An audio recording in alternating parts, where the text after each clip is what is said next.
আসসালামু আলাইকুম এভরিওয়ান, আপনারা সবাই কেমন আছেন? আজকে আমাদের বাসায় মেহমান আসবে। মেহমান হলো আমাদের বেআইবিন। এখন অনেক রকমের রান্না বান্না হচ্ছে। প্রথমে হাঁস রান্না করতেছি। এখানে পেঁয়াজ, রসুন বাটা, আদা বাটা ইত্যাদি সব দিয়ে ভেজে তারপরে মশলা দিয়েছি। মশলা দিয়ে এখন কষাবো। এটা অনেকক্ষণ কষানোর পরে এতে হাঁসের মাংস দিব। হাঁসের মাংস অনেক মজার খেতে হয়। আসলে আমাদের মেহমানরা অনেক পছন্দ করে আমার হাতের হাঁসের মাংস, এই জন্য আমি হাঁসের মাংস রান্না করতেছি। এর পাশাপাশি আরও বিভিন্ন রান্না করব। এখন প্রথমে হাঁস ঢেলে দিলাম তরকারিতে। কষানো মশলার ভিতরে মাংসগুলো ঢেলে ভালোভাবে মিশিয়ে নিচ্ছি। ভালোভাবে মিশিয়ে তারপরে অনেকক্ষণ জ্বালানোর পরে এরকম অনেক সুন্দর দেখতে লাগছে। অনেক সুন্দর সুগন্ধ বের হচ্ছিল।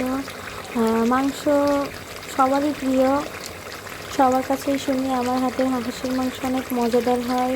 মেহমানরা যখন এই হাঁসের মাংস খেয়েছিল তখন তারা অনেক খুশি হয়েছিল, অনেক মজা লেগেছিল। এরপরে আমি গরুর মাংস রান্নার প্রস্তুতি নিলাম। প্রথমে মশলাগুলো ভালোভাবে কষিয়ে গরুর মাংসগুলো দিলাম, একটা একটা করে দিচ্ছি। দেওয়ার পরে এখন ভালোভাবে মিশিয়ে নিব। মেশানোর পরে ভালোভাবে কিছুক্ষণ জাল দিব।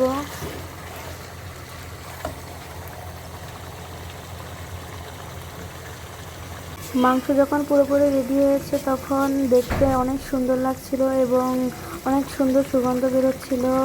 গরুর মাংস আমার হাতে অনেক সুন্দর রান্না হয়।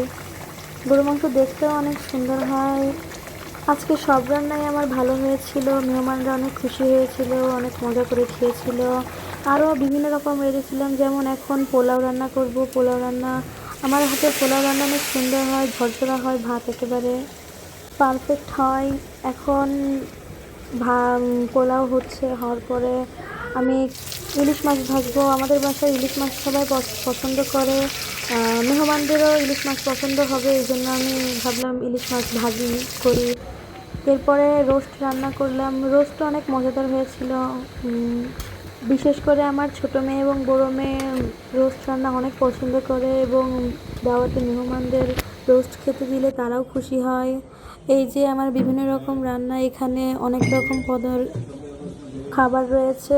সব কিছু রান্না দেখাতে পারিনি, কিন্তু যতটুকু সম্ভব আপনাদের মাঝে দেখালাম। এখানে চিংড়ি মাছ ভুনা অনেক মজা হয়েছিল। চিংড়ি মাছ ভুনার পাশাপাশি আরও বিভিন্ন রকম রান্না হয়েছিল, যেমন এখানে সবজি, বিভিন্ন পদের ভর্তা। তারপরে সবাই মেহমানরা বসে পড়ে খাচ্ছিল। এরপরে মেহমানদের বিকেলবেলায় দই দিব। এই দইটা অনেক মজার, মিষ্টি দই মেহমানদের জন্য আনা হয়েছিল। এখানে পুডিং বানানো হয়েছিল, তাদেরকে পুডিং, ফলমূল ইত্যাদি জিনিস